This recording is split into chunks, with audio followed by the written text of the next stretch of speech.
السلام علیکم ورحمۃ اللہ وبرکاتہ۔ اللہ تعالیٰ کا حکم ہے کہ مشرکوں سے منہ پھیر لو۔ اللہ تعالیٰ سورہ انعام میں فرماتا ہے، اے نبی صلی اللہ علیہ وسلم، آپ خود اس طریقے پر چل رہے ہیں جس کی وحی آپ کے رب تعالیٰ کی طرف سے آپ کے پاس آئی ہے۔ اللہ تعالیٰ کے سوا کوئی عبادت کے لائق نہیں، اور مشرکین کی طرف خیال نہ کیجیے۔ لوگوں، یہاں کیا کہا جا رہا ہے؟ مشرکین کی طرف خیال نہ کیجیے۔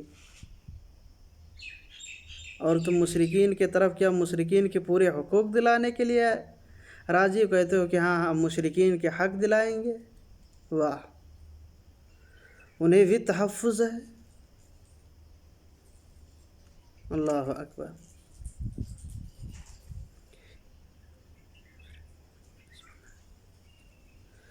یقیناً آپ ایمان والوں کا سب سے زیادہ دشمن یہودیوں اور مشرکوں کو پائیں گے۔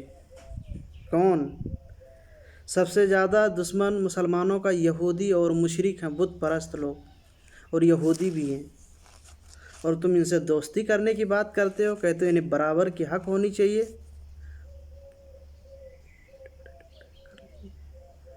مشرکین دین کے ٹکڑے ٹکڑے کر لیے ہیں اور فرقے ہو گئے ہیں۔ سورہ روم میں، اور مشرکین میں سے نہ ہو جاؤ، یعنی مشرکوں میں سے نہ ہو جاؤ، ان لوگوں میں سے جنہوں نے اپنے دین کو ٹکڑے ٹکڑے کر دیے اور خود بھی گروہ ہو گئے، ہر گروہ اس چیز پر جو اس کے پاس ہے مگن ہے۔ اللہ تعالیٰ کا حکم ہے کہ اس کے سوا کسی دوسرے کی عبادت مت کرو۔ اللہ کا فرمان ہے کہ تم اس کے سوا کسی اور کی عبادت نہ کرو۔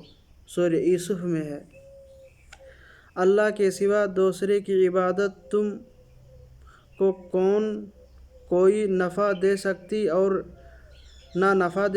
نہ کوئی نقصان پہنچا سکتی ہے۔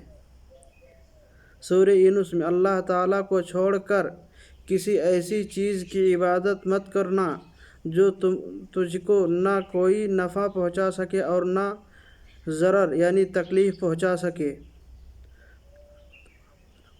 غیر اللہ کو تم معبود نہ بناؤ ورنہ تم جہنم میں ڈال دیے جاؤ گے۔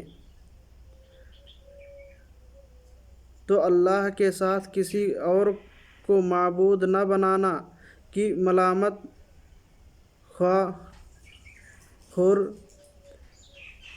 خوردہ اور رائندہ ہو جائے، یعنی ملامت خوردہ اور رائندہ درگاہ ہو کر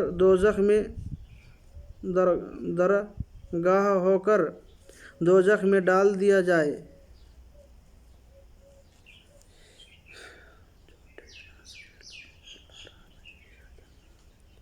اللہ تعالیٰ فرماتا ہے، جھوٹے اور ناشکرے لوگوں کو راہ نہیں دکھاتا ہے۔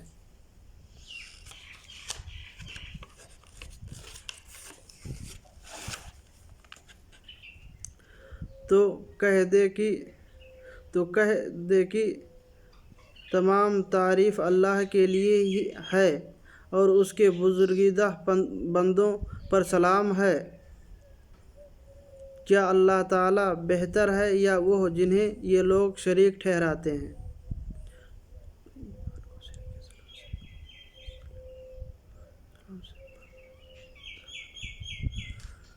سورہ انعام میں اللہ رب العالمین فرماتا ہے، جو لوگ ایمان رکھتے ہیں اور اپنے ایمان کو شرک کے ساتھ مخلوط نہیں کرتے، ایسوں ہی کے لیے امن ہے اور وہی راہ راست پر چل رہے ہیں۔ جب یہ آیت نازل ہوئی تو صحابہ کرام بہت گھبرائے کہ ہم میں کون ایسا ہے جو ظلم سے بالکل محفوظ ہو۔ اللہ تعالیٰ نے یہ آیت نازل فرمائی، ان الشرک ظلم العظیم۔ سورہ لقمان میں، بے شک شرک ظلم عظیم ہے۔ بخاری کی روایت میں بھی یہ روایت موجود بھی ہے۔ وَاجْتَنِبُوا مِنَ الطَّاغُوتِ، اللہ کی عبادت کرو، طاغوت سے بچو۔ جیسے کہ اللہ رب العالمین فرماتا ہے وَلَقَدْ بَعَثْنَا فِي كُلِّ أُمَّةٍ وَرَسُولًا أَنْ اعْبُدُوا اللَّهَ وَاجْتَنِبُوا مِنَ الطَّاغُوتِ، ہم نے ہر امت میں رسول بھیجا کہ صرف اللہ کی عبادت کرو، لوگوں صرف اللہ کی عبادت کرو اور اس کے سوا تمام معبود سے بچو، اور عیسیٰ علیہ السلام قیامت کی نشانی ہیں، تم ہرگز شک نہ کرو۔ سورہ زخرف میں اللہ رب العالمین فرماتا ہے اور یقیناً عیسیٰ علیہ السلام قیامت کی علامت ہیں، بس تم قیامت کے بارے میں شک نہ کرو اور میری تابعداری کرو، یہی سیدھی راہ ہے، اور شیطان تمہیں روک نہ دے، یقیناً تمہارا صریح دشمن ہے۔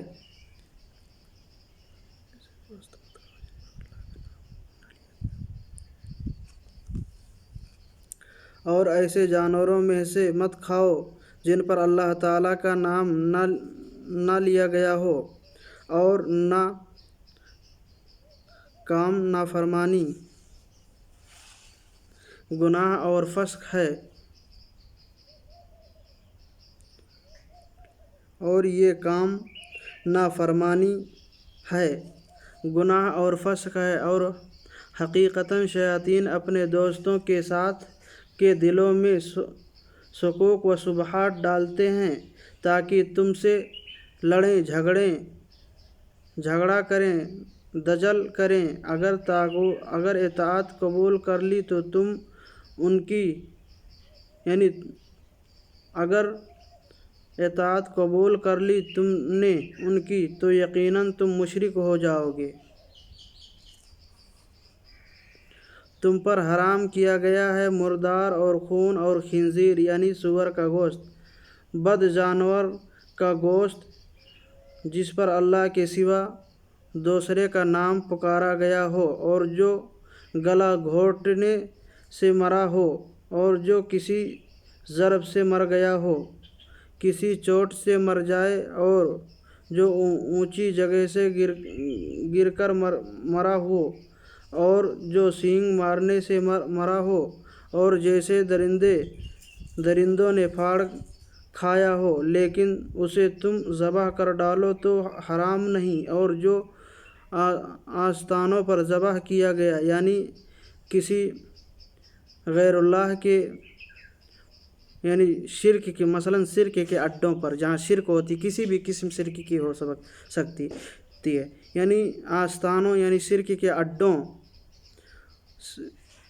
پہ ذبح کیا گیا ہو، اور یہ بھی کہ قورا کے تیروں کے ذریعے فلاح گیری کرو، قسمت معلوم کرو تم جوئے کے تیروں سے، یہ سب بدترین گناہ ہیں۔ اللہ رب العالمین سورہ مائدہ آیت نمبر 3 میں فرما رہا ہے اگر تم ان بڑے گناہوں سے بچتے رہو گے تو اللہ تعالیٰ سورہ نساء آیت نمبر 31 میں فرماتا ہے اگر تم ان بڑے گناہوں سے بچتے رہو گے جن سے تم کو منع کیا جاتا ہے تو ہم تمہارے چھوٹے چھوٹے گناہ دور کر دیں گے اور عزت اور بزرگی کی جگہ داخل کریں گے۔ تو تم نصیحت کرتے رہو اگر نصیحت کرنا مفید ہو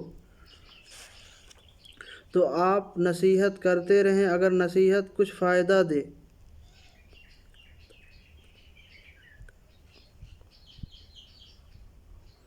اللہ تعالیٰ عدل کا بھلائی کا اور قرابت داروں کے ساتھ سلوک کرنے کا حکم دیتا ہے اور بے حیائی کے کاموں، گناہوں، ظلم اور زیادتی سے روکتا ہے۔ اللہ تعالیٰ عدل کا بھلائی اور قرابت داروں کو دینے کا حکم دیتا ہے اور بے حیائی کے کام اور ناجائز حرکتوں اور ظلم اور زیادتی سے روکتا ہے۔ وہ خود تمہیں نصیحت کر رہا ہے کہ تم نصیحت حاصل کرو۔ وَيَنْہَا وہ روکتا ہے، منع کرتا ہے المنکر برے کاموں سے۔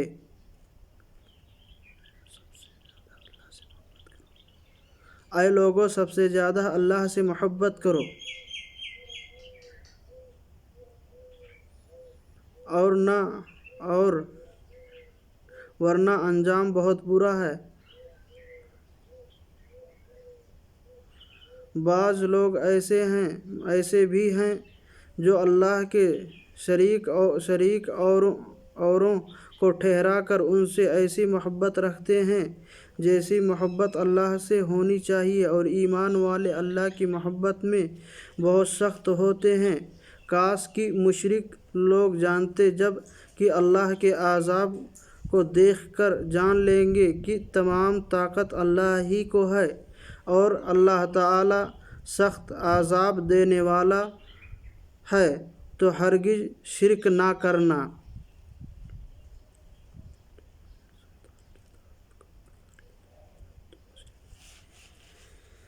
اور یقیناً شیطان اپنے دوستوں کے دلوں میں شک و شبہات ڈالتے ہیں تاکہ تم ان سے لڑیں، جھگڑا کریں، دجل کریں۔ اگر اطاعت قبول کر لی تو تم ان کی تو یقیناً تم مشرک ہو جاؤ گے۔